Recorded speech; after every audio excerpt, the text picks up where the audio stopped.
Hi friends, ഈ ഒരു വീഡിയോയിൽ നമ്മൾ ഇന്ത്യയും പാകിസ്ഥാനെയും കുറിച്ചുള്ള കുറച്ച് കമ്പാരിസൺ ആണ് നോക്കുന്നത്. ഇത് എന്തിൻ്റെ ബേസിലാണ് നമ്മുടെ ബേസിക് ആയിട്ടുള്ള കുറച്ച് കമ്പാരിസൺ നോക്കുന്നുണ്ട്. അതേപോലെ തന്നെ നമ്മുടെ പാകിസ്ഥാനെയും ഇന്ത്യയും തമ്മിലുള്ള ജിയോഗ്രഫിക്കൽ ബേസ് ആയിട്ടുള്ളതും പീപ്പിൾ, അതായത് അവിടെ വസിക്കുന്ന ആളുകളെ പ്രത്യേകതയെക്കുറിച്ചും നമ്മുടെ എക്കോണമി, രണ്ടുപേരുടെയും എക്കോണമി, സാമ്പത്തികപരമായിട്ടുള്ള കാര്യങ്ങളെക്കുറിച്ചും മിലിറ്ററി, അതുപോലെ തന്നെ കുറച്ച് ഇൻട്രസ്റ്റിംഗ് ആയിട്ടുള്ള കുറച്ച് നോളജസ് ആണ് നമ്മൾ ഇന്നത്തെ വീഡിയോയിൽ ഷെയർ ചെയ്യുന്നത്. ആദ്യത്തെ ഒരു കാര്യം എന്ന് വെച്ചിട്ടുണ്ടെങ്കിൽ നമ്മുടെ ഇന്ത്യക്ക് സ്വാതന്ത്ര്യം, ബ്രിട്ടീഷുകാരിൽ നിന്ന് സ്വാതന്ത്ര്യം കിട്ടിയത് 1947 ഓഗസ്റ്റ് 15-നാണെങ്കിൽ നമ്മുടെ പാകിസ്ഥാന് സ്വാതന്ത്ര്യം കിട്ടുന്നത് ഒരു ദിവസം മുമ്പാണ്. 1947 ഓഗസ്റ്റ് 14-നാണ്. നമ്മുടെ ആദ്യത്തെ പ്രൈം മിനിസ്റ്റർ ജവഹർലാൽ നെഹ്റു ആയിരുന്നു. പാകിസ്ഥാന്റെ ആദ്യത്തെ പ്രൈം മിനിസ്റ്റർ എന്ന് പറയുന്നത് ലിയാഖത്ത് അലി ഖാൻ എന്ന് പറയുന്ന ഒരു വ്യക്തിയാണ്. ഇന്ത്യയുടെ ഇപ്പോഴത്തെ പ്രൈം മിനിസ്റ്റർ നരേന്ദ്ര മോഡിയാണ്. BJP ആണ് അദ്ദേഹത്തിന്റെ ആ ഒരു പാർട്ടി. പാകിസ്ഥാന്റെ ഇപ്പോഴത്തെ പ്രൈം മിനിസ്റ്റർ എന്ന് പറയുന്നത് ഷഹ്ബാസ് ഷെരീഫ് ആണ്. അദ്ദേഹത്തിന്റെ പാർട്ടി എന്ന് പറയുന്നത് PML, പാകിസ്ഥാൻ മുസ്ലിം ലീഗ് എന്ന് പറയുന്ന ഒരു കൂടിയുണ്ട്.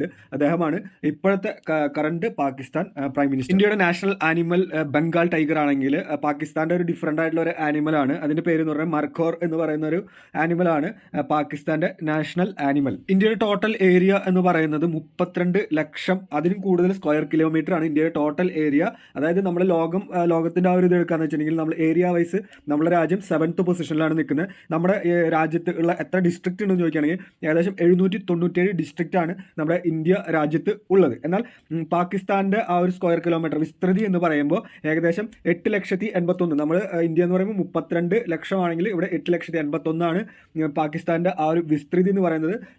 ലോകരാജ്യങ്ങളെ കണക്ക് നോക്കുകയാണെങ്കിൽ വിസ്തൃതിക്ക് അനുസരിച്ച് പാകിസ്ഥാൻ വരുന്നത് 33ാമത്തെ പൊസിഷനാണ്. അതേപോലെ തന്നെ പാകിസ്ഥാനിൽ എത്ര ഡിസ്ട്രിക്റ്റ് ഉണ്ടെന്ന് ചോദിക്കുകയാണെങ്കിൽ ഏകദേശം 170 ഡിസ്ട്രിക്റ്റ് ആണ് പാകിസ്ഥാനിലുള്ളത്. നമ്മുടെ ഇന്ത്യയുടെ കണക്ക് നോക്കുകയാണെങ്കിൽ ഏകദേശം 91% ലാൻഡും ബാക്കിയുള്ള 9% എന്ന് പറയുന്നത് വാട്ടറുമാണ്. പാകിസ്ഥാനെ സംബന്ധിച്ചിടത്തോളം 97% ലാൻഡും 3% മാത്രമാണ് വാട്ടറായിട്ട് ഉള്ളത്. നമ്മുടെ കോസ്റ്റ് ലൈൻ, അതായത് സമുദ്ര തീരത്തോട് ചേർന്ന് നോക്കുകയാണെങ്കിൽ ഇന്ത്യക്ക് 7,516 കിലോമീറ്റർ ആണ് ഇന്ത്യയുടെ ആ ഒരു കോസ്റ്റ് ലൈൻ. പാകിസ്ഥാനെ സംബന്ധിച്ചിടത്തോളം അവരുടെ കോസ്റ്റ് ലൈൻ എന്ന് പറയുന്നത് 1,046 കിലോമീറ്റർ ആണ് പാകിസ്ഥാനെ സംബന്ധിച്ചിടത്തോളം അവരുടെ കോസ്റ്റ് ലൈൻ. അതേപോലെ തന്നെ ഇന്ത്യയിൽ ഏകദേശം 28 സംസ്ഥാനങ്ങളും 10 യൂണിയൻ ടെറിട്ടറി പ്രദേശങ്ങളാണ് ഉള്ളത്. നമ്മുടെ പാകിസ്ഥാനിൽ നോക്കുകയാണെങ്കിൽ അവിടെ സ്റ്റേറ്റ് വൈസ് അല്ല, അവിടെ പ്രൊവിൻസ് ആണ്. 4 പ്രൊവിൻസുകളും 2 അഡ്മിനിസ്ട്രേറ്റീവ് ടെറിട്ടറികളും ഒരു ഫെഡറൽ ടെറിട്ടറിയുമാണ്. പാകിസ്ഥാനെ സംബന്ധിച്ചിടത്തോളം അവരുടെ ഒരു ജിയോഗ്രഫിക്കൽ ഒരു ഇത് നമ്മൾ എടുക്കുകയാണെങ്കിൽ നമുക്ക് കാണാൻ സാധിക്കുക. ഇന്ത്യയിൽ നോക്കുകയാണെങ്കിൽ വിസ്തൃതിയുടെ കാര്യത്തിൽ നോക്കുകയാണെങ്കിൽ ഏത് സംസ്ഥാനമാണ് വലിയത് നോക്കുക, രാജസ്ഥാനാണ് വലിയ സംസ്ഥാനമായിട്ട് വരിക. ചെറിയ സംസ്ഥാനം ഗോവയും. അതേപോലെ പാകിസ്ഥാന്റെ ഇതിൽ നോക്കുകയാണെങ്കിൽ വലിയ ഒരു പ്രൊവിൻസ് എന്ന് പറയുന്നത് ബലൂചിസ്ഥാനാണ്. ചെറിയ പ്രൊവിൻസ് എന്ന് പറയുന്നത് ഖൈബർ എന്ന് പറയുന്നതാണ് അവരുടെ ചെറിയ പ്രൊവിൻസ്. ഇന്ത്യ എന്ന് പറയുന്ന രാജ്യം ഏകദേശം 7 കൺട്രീസുമായിട്ടാണ് അതിർത്തി പങ്കിടുന്നത്. മെയിൻ ആയിട്ടുള്ളത് ചൈന, നേപ്പാൾ, ഭൂട്ടാൻ, ബംഗ്ലാദേശ്, പാകിസ്ഥാൻ, മ്യാൻമർ, അഫ്ഗാനിസ്ഥാൻ. ഇതേപോലെ 7 രാജ്യങ്ങളുമായിട്ട് ഇന്ത്യ അതിർത്തി പങ്കിടുന്നുണ്ട്. പാകിസ്ഥാൻ 4 രാജ്യങ്ങളുമായിട്ടാണ് അതിർത്തി പങ്കിടുന്നത്: ഇറാൻ, അഫ്ഗാനിസ്ഥാൻ, ചൈന, അതേപോലെ ഇന്ത്യ. അടുത്ത് നമുക്ക് ജനങ്ങളുടെ ആ ഒരു കാര്യങ്ങൾ നമുക്ക് നോക്കാം. ഇന്ത്യയിൽ ഏകദേശം 1.44 ബില്യൺ പോപ്പുലേഷൻ ആണെങ്കിൽ, അതായത് ലോകത്തിൽ തന്നെ ഫസ്റ്റ് പൊസിഷനാണ് ഇന്ത്യക്ക് ജനസാന്ദ്രതയിൽ. പാകിസ്ഥാനെ സംബന്ധിച്ചിടത്തോളം 247.5 മില്യൺ ആണ്. ഇതെന്ന് പറയുന്നത് 5th പൊസിഷനാണ് ലോക കണക്കിൽ നോക്കുകയാണെങ്കിൽ ജനസാന്ദ്രതയിൽ പാകിസ്ഥാൻ നിൽക്കുന്നത്. ഇതിൽ നമ്മൾ നോക്കുകയാണെങ്കിൽ പലതരത്തിലുള്ള ഭാഷകളുണ്ടല്ലോ അല്ലെ ഇന്ത്യയിൽ. ഇതിൽ കൂടുതലായിട്ട് ഇന്ത്യക്കാർ ഉപയോഗിക്കുന്ന ഭാഷ എന്ന് പറയുന്നത് ഹിന്ദിയാണ്. 43.6% ആളുകൾ മെയിനായിട്ട് ഉപയോഗിക്കുന്നത് ഹിന്ദി. അതേപോലെ തന്നെ 8% ബംഗാളി ഭാഷയാണ്. 6.9% ഉപയോഗിക്കുന്നത് മറാത്തി ഭാഷയാണ്. 6.7 തെലുഗു, 5.7 തമിഴ്, 29.1 അതർ ഭാഷകൾ. അതായത് ഒരുപാട് ഭാഷകൾ നമ്മുടെ ഇന്ത്യയിലുണ്ട്. ഏകദേശം നമ്മുടെ ഇന്ത്യയിലുള്ള 20 കോടി ആളുകൾക്ക് ഏകദേശം 144 കോടി ആളുകളായിരിക്കും ഇന്ത്യയിലുള്ളത്. അതിൽ 20 കോടി ആളുകൾക്ക് ഇംഗ്ലീഷ് സംസാരിക്കുവാനായിട്ട് കഴിയും എന്നുള്ളത്. നമുക്ക് പാകിസ്ഥാൻ്റെ ആ ലാംഗ്വേജിൻ്റെ വ്യത്യസ്തത നമുക്ക് നോക്കാം. എങ്ങനെയാണെന്ന് വെച്ചിട്ടുണ്ടെങ്കിൽ ഏകദേശം 38.8% ആളുകൾ സംസാരിക്കുന്നത് പഞ്ചാബിയാണ്. 18.2% ആളുകൾ സംസാരിക്കുന്നത് പാഷ്തോ എന്ന് പറയുന്ന ഒരു ലാംഗ്വേജാണ്.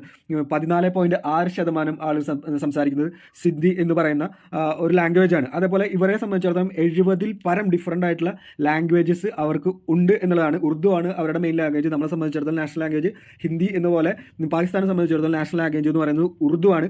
അവരിൽ ഏകദേശം ഒരു 108 മില്യൺ ആളുകൾക്ക് ഇംഗ്ലീഷ് സംസാരിക്കുവാനായിട്ട്, കൈകാര്യം ചെയ്യുവാനായിട്ട് അറിയാം എന്നുള്ളതാണ് അവരുടെ ഒരു മെയിൻ പ്രത്യേകത. റിലീജിയൻ വൈസ് നോക്കുകയാണെങ്കിൽ 79.8% ഇന്ത്യയിലുള്ള ആളുകൾ ഹിന്ദുസാണ്. 14.2% വരുന്നത് മുസ്ലിംസും അതർ കാസ്റ്റുകളാണ്. ബാക്കിയുള്ള 6% എന്ന് പറയുന്നതാണ് ബാക്കി ജാതി അല്ലെങ്കിൽ ബാക്കി ആളുകൾ.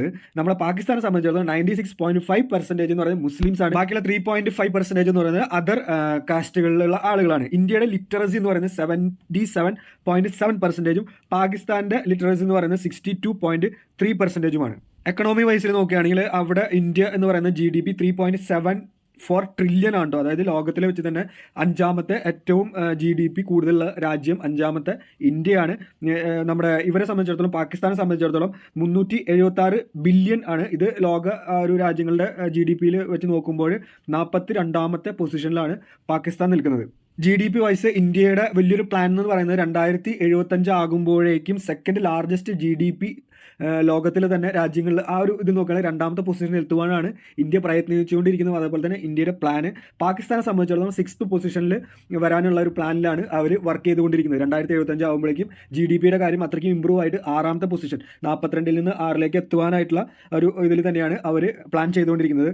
ഇനി നമുക്ക് രണ്ട് രാജ്യങ്ങളിലെ രൂപ എന്താണെന്ന് നോക്കാം. നമുക്ക് ഇന്ത്യൻ റുപ്പിയാണ്, അതുപോലെ തന്നെ പാകിസ്ഥാൻ റുപ്പിയാണ്. എന്നാൽ ഇത് നമ്മൾ ഡോളറുമായിട്ട് തട്ടിച്ച് നോക്കുമ്പോൾ ഒരു ഡോളർ എന്ന് പറയുന്നത് 83 ഇന്ത്യൻ റുപ്പീസ് ആണെങ്കിൽ പാകിസ്ഥാനെ സംബന്ധിച്ചിടത്തോളം ഒരു ഡോളർ എന്ന് പറയുന്നത് 277 പാകിസ്ഥാൻ റുപ്പീസാണ്. അതായത് ഡോളറിനെ തട്ടിച്ച് നോക്കുമ്പോൾ നമ്മളുടെ ഇന്ത്യൻ റുപ്പി എന്ന് പറയുന്നത് ഒരു 3 ടൈംസ് വാല്യൂ ഉള്ള ഒരു കറൻസിയാണ് എന്ന് പറയാം. ഇന്ത്യയിലെ ഏറ്റവും വലിയ പണക്കാരൻ മുകേഷ് അംബാനിയാണ്. അദ്ദേഹത്തിൻ്റെ ആസ്തി എന്ന് പറയുന്നത് 116 ബില്യൺ അമേരിക്കൻ ഡോളേഴ്സ് ആണെങ്കിൽ ഷഹീദ് ഖാനാണ് പാകിസ്ഥാനിലെ ഏറ്റവും പണക്കാരൻ. അദ്ദേഹത്തിന്റെ ആ ഒരു വാല്യൂ എന്ന് പറയുന്നത് 11.7 ബില്യൺ അമേരിക്കൻ ഡോളേഴ്സ് ആണ്. ഇനി നമുക്ക് മിലിറ്ററിയുടെ കാര്യം നോക്കാം. ഇന്ത്യയാണ് ശരിക്കും പറഞ്ഞാൽ ലോകത്തിലെ തന്നെ നമ്പർ 4th പൊസിഷനിൽ നിൽക്കുന്ന ഒരു ആർമി ഉള്ളത്. പാകിസ്ഥാന്റെ ആർമിയുടെ പൊസിഷൻ എന്ന് പറയുന്നത് വെച്ചാൽ ആ ഒരു പവർ എന്ന് പറയുന്നത് നമ്പർ 9th പൊസിഷനിലാണ് പാകിസ്ഥാൻ നിൽക്കുന്നത്. ഏകദേശം നമുക്ക് 164 ന്യൂക്ലിയർ വെപ്പൺസ് ഉണ്ടെങ്കിൽ പാകിസ്ഥാനെ സംബന്ധിച്ചിടത്തോളം 170 ന്യൂക്ലിയർ വെപ്പൺസ് ആണ് പാകിസ്ഥാനെ സംബന്ധിച്ചിടത്തോളം അവരുടെ കയ്യിൽ ഉള്ളത്.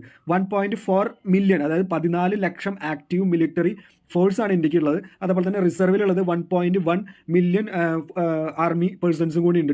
ടോട്ടൽ നോക്കുകയാണെങ്കിൽ ഏകദേശം ഒരു 25 ലക്ഷം ആർമി പേഴ്സൺസ് ഉണ്ടെങ്കിൽ പാകിസ്ഥാനെ സംബന്ധിച്ചിടത്തോളം ടോട്ടലി ഒരു 11 ലാക്സ് ആയിരിക്കും അവരുടെ മിലിറ്ററി പവർ അല്ലെങ്കിൽ ഹ്യൂമൻ പവർ എന്ന് പറയുന്നത്. നമ്മൾ ഓരോ ബഡ്ജറ്റിൽ മിലിറ്ററിക്ക് വേണ്ടിയിട്ട് ഒരു എമൗണ്ട് മാറ്റി വയ്ക്കില്ല, പ്രതിരോധത്തിന് വേണ്ടിയിട്ട്. അത് എത്രയാണ് നമ്മൾ മാറ്റി വയ്ക്കുകയെന്ന് ചോദിച്ചാൽ 4ാമത്തെ പൊസിഷനിലാണ്, ലോകത്തിലെ തന്നെ 4ാമത്തെ പൊസിഷനിലാണ് നിൽക്കുന്നത്. നമ്മൾ ഏകദേശം മാറ്റി വയ്ക്കുന്നത് 81.4 ബില്യൺ അമേരിക്കൻ ഡോളേഴ്സ് ആണ്. പാകിസ്ഥാൻ അവരുടെ ആ ഒരു പ്രതിരോധത്തിന് അല്ലെങ്കിൽ മിലിറ്ററിയുടെ ആ ഒരു ഇംപ്രൂവ്മെന്റിന് വേണ്ടി മാറ്റി വയ്ക്കുന്നത് ഏകദേശം 10 ബില്യൺ അമേരിക്കൻ ഡോളേഴ്സ് ആണ്.